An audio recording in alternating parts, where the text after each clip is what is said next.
Artinya dia menggambarkan ada kebijakan daerah provinsi tertentu itu tempat buangan pejabat-pejabat bermasalah, termasuk masalah etika. Ya, sebelum dipecat, di NTT kan atau di Papua kan atau di Maluku kan dulu. Nah, 3 daerah ini selalu menjadi tong sampah besar untuk membuang pejabat bermasalah.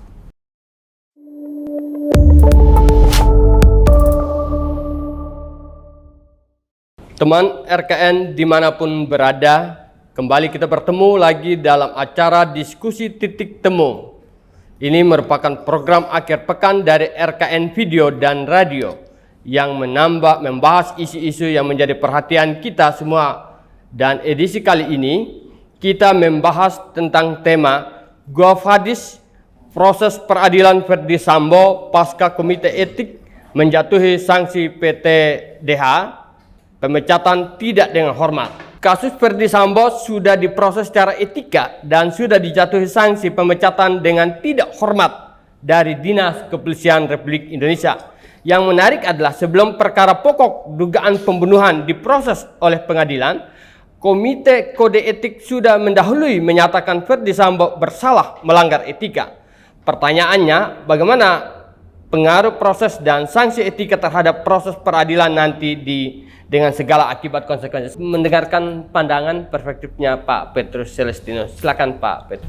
Ya, jadi kalau kita bicara tentang etika, terutama etika di kepolisian, saya memang melihat polisi ini sudah terlalu banyak diatur dalam pekerjaannya itu dengan berbagai macam aturan. Ya, mereka punya panduannya itu di KUHP, dan di dalam KUHP sendiri juga mengatur hal-hal yang terkait dengan etika dan moral. Kemudian mereka juga diatur dengan apa yang disebut tribrata, catur prasetya, dan segala macam ikrar itu. Lalu ada etika, ya, ada peraturan disiplin. Dan terakhir mengenai kode etik ini, belum lama ini Kapolri merubah secara total, membatalkan peraturan etika yang dibuat tahun 2012. Itu kaitannya dengan peristiwa Brotoseno. Brotoseno ini sudah dijatuhi vonis karena korupsi, ya, menjalani pidana korupsi 5 tahun. Oh iya. Setelah selesai menjalani pidana 5 tahun, baru disidangkan kode etik, diaktifkan kembali. Nah, padahal kode etiknya itu sebetulnya dia harus diberhentikan dengan tidak hormat. Tetapi sidang kode etik malah dia diaktifkan dan diberi kepercayaan menjalani tugas sebagai penyidik di Tipikor lagi. Nah, reaksi masyarakat begitu besar, akhirnya peraturan kode etik ini diperbarui Kapolri, ya, menjadi peraturan kepolisian yang terbaru tahun 2022 ini, sehingga keluarlah ketentuan baru, ada PK. Dan PK inilah yang digunakan oleh Kapolri untuk meninjau kembali putusan Majelis Kode Etik yang mengaktifkan kembali Brotoseno, dan Brotoseno dipecat akhirnya. Jadi dalam kasus Ferdi Sambo ini kita lihat sudah ada pergeseran. Sebelumnya biasanya pidananya jalan dulu sampai divonis, bahkan sampai menjalani masa pidananya selesai, baru etikanya diproses. Tetapi dalam kasus Ferdi Sambo kita lihat ada perubahan yang luar biasa. Disidangkan etiknya dulu, divonis, ya, diberikan putusan walaupun dia akan banding, tetapi ini proses yang mendahului proses peradilannya. Jadi ini hal baik yang kita harapkan supaya putusan etik itu bisa menjadi bahan rujukan buat hakim nanti untuk mempertimbangkan berat ringannya vonis terhadap Ferdi Sambo. Nah, dalam kaitan dengan ini ada satu hal yang masih mengganggu pikiran kita, yaitu misteri tentang motif. Ya, dalam banyak kasus motif itu biasanya selalu dipublikasikan bersamaan dengan peristiwa ini, apakah sudah masuk peristiwa pidana, unsur-unsurnya, siapa pelakunya, dan motifnya. Tetapi dalam kasus Ferdi Sambo ini motifnya itu masih menjadi rahasia bagi penyidik, mungkin juga rahasia juga bagi pimpinan Polri, karena kemarin. Tapi tadi malam dalam pemeriksaan Ibu PC itu tadi saya baca di CNN, dia bilang ya dia dilecehkan secara seksual. Nah itu dia. Ya, Ya, cuman kita hanya tahunya ada pelecehan, tapi bagaimana pelecehan itu terjadinya di mana dan apakah berkali-kali atau baru sekali itu? Saya kira itu yang dilakukan Verdi Sambo karena ya proses etiknya belum selesai. Dia sudah menyatakan dia minta maaf, dia mengakui semua, ya. Bahkan kemarin setelah hasil sidang etik diumumkan dijatuhi itu pun dia masih sempat membacakan tulisan tangannya, permintaan maaf, mengakui segala perbuatannya dan bertanggung jawab. Artinya soal motif dia tidak mau perdebatkan, bahkan itu mungkin biarlah nanti di persidangan. Ya, jadi kemudian ada hal menarik lainnya juga. Ini termasuk perkara yang cepat proses penyidikannya karena sudah dikirim ke kejaksaan. Nanti jaksa punya wewenang 14 hari ini untuk melihat apakah hasil penyidikannya ini sudah sempurna atau belum. Dan saya lihat karena kemarin baru ibu istri Verdi Sambo dimintai keterangannya, sehingga pasti pengiriman kemarin itu bakal dikembalikan lagi karena masih harus disesuaikan dengan. Nah, tetapi prinsipnya penyidik Polri ingin cepat. Karena bola panas ini juga kalau terlalu lama di Polri makin menimbulkan demoralisasi di kalangan ya semua polisi seluruh Indonesia dihujat sekarang ini. Ini juga bias dari persoalan etik di mana polisi melihat masyarakat melihat polisi ini sudah tidak tahu diri. Ya, selama ini kan kita sebagai praktisi hukum kita tahu kelakuannya. Orang bilang kita lapor seekor ayam hilang, kita bisa kehilangan kerbau 1 ekor, bahkan bisa lebih. Itu praktek-praktek konvensional perilaku yang sangat menyakitkan hati masyarakat ya. Kita datang di gerbang polisi saja kita sudah mulai dipersulit. Ditanya bawa surat kuasa atau tidak, padahal kita memberi informasi ada peristiwa, ada kejahatan, ada tabrak lari di jalan. Tapi polisi tanya, kamu punya surat kuasa atau tidak? Dan itu terjadi di daerah-daerah. Nah, saya ingat Kapolda NTT di tahun 2008, ketika kita tangani sebuah kasus di daerah, saya bilang, Pak Kapolda, bagaimana polisi di daerah ini? Ada orang mati, ada banyak tanda-tanda penganiayaan, tetapi polisi bilang mati wajar dan dikubur.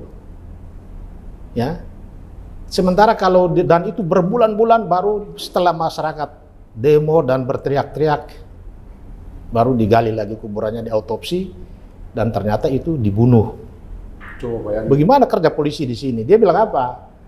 Pak Petrus, yang nilai 5 ke bawah itu yang ditempatkan di kampung Anda ini. Yang bagus-bagus di Pulau Jawa sana ditaruh. Saya pun ditugaskan sebagai Kapolda di NTT, saya tersinggung. Saya punya masalah apa? Artinya dia menggambarkan ada kebijakan daerah provinsi tertentu itu tempat buangan pejabat-pejabat bermasalah, termasuk masalah etika yang sudah tidak bisa dibina lagi. Sebelum dipecat di NTT kan atau di Papua kan, itu bahasa di kalangan penegak hukum. Ya, sebelum dipecat di NTT kan atau di Papua kan atau di Maluku kan dulu. Nah, 3 daerah ini selalu menjadi tong sampah besar untuk membuang pejabat bermasalah. Nah, ini juga menjadi tugas kita untuk menuntut pemerintah supaya menempatkan orang-orang terbaik lah. Kalau tidak, kita ini tidak akan selesai dengan urusan soal etik ini. Terlalu banyak aturan yang mengikat mereka. Mereka sudah dijamin dengan fasilitas yang luar biasa, tetapi kelakuan mereka tidak berubah. Malah makin bajingan. Nah, ini yang menjadi problem kita sekarang. Saya kira begitu. Informasi sampai dengan dini hari tadi, dari informasi dari kuasa hukumnya Putri, Verdi Sambo itu kurang lebih 8 pertanyaan. 80 pertanyaan. 80 pertanyaan.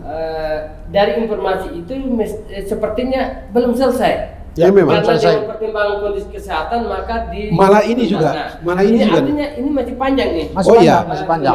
Nah, mungkin Pak Petrus bisa. Jadi masih panjang ini karena selain Ibu Verdi Sambo ini akan menjadi saksi dalam perkara yang lain, bisa juga dalam perkara Verdi Sambo. Kecuali lakinya yang tidak bisa jadi ya. Tapi permintaan keterangannya kan pasti digali. Tetapi Ibu Verdi Sambo pun menjadi tersangka. Sehingga ini juga akan menjadi pekerjaan berat buat penyidik karena dia harus cross check lagi keterangan dari pelaku yang lain, saksi yang lain, antar saksi untuk mendapatkan kesesuaian itu. Karena itu akan menjadi bukti petunjuk. Kan dinyatakan bahwa penyelidikan dan penyidikan dengan secara menjalankan penyelidikan dan penyidikan dengan hukum yang bertanggung jawab.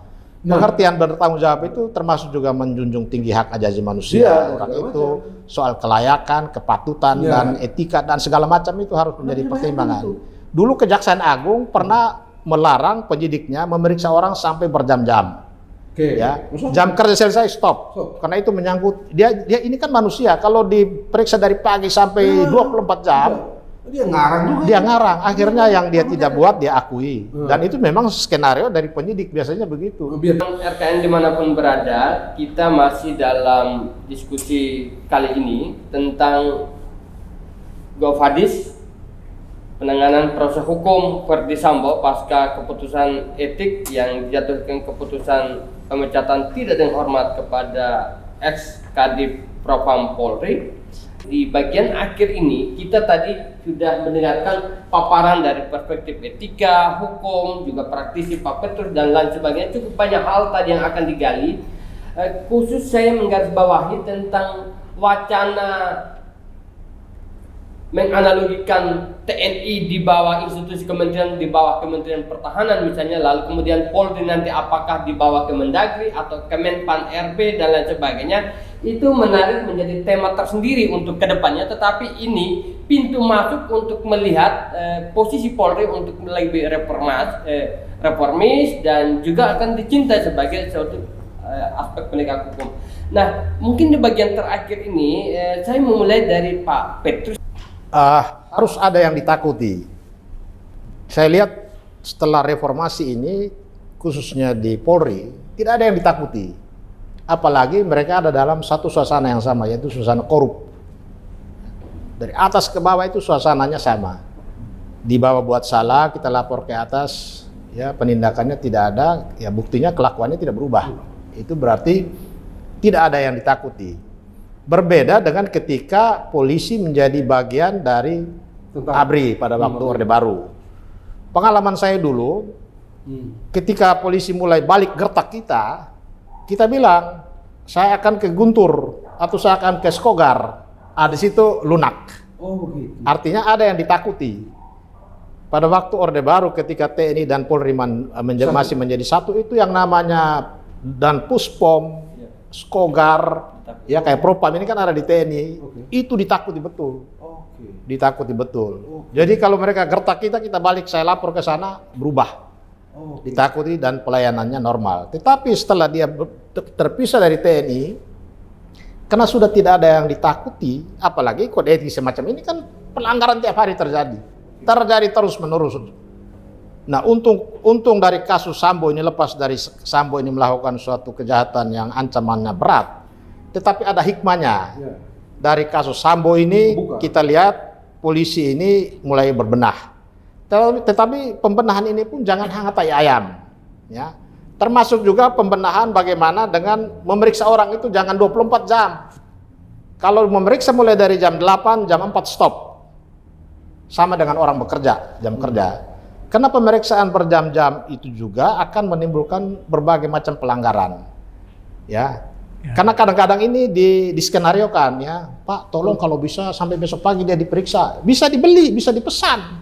Dalam praktek itu pemeriksaan berjam-jam ini bisa kita beli, bisa kita order. Karena kadang-kadang orang juga daripada diperiksa terus, ya udah. Kalau dia nggak mau berdamai, terkesan dramatisir itu kalau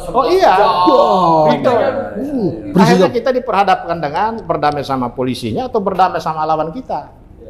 Nah, itu praktek-praktek yang terjadi. Jadi momentum kasus Sambo ini harus hal-hal positif, ya, harapan-harapan publik supaya ada perbaikan. Mereka juga harus taat kepada persoalan etika. Ini harus dimulai dari sekarang. Kalau tidak percuma, kita buang waktu, kita berbuih-buih di berbagai tempat, di sana jalan terus. Sekira begitu.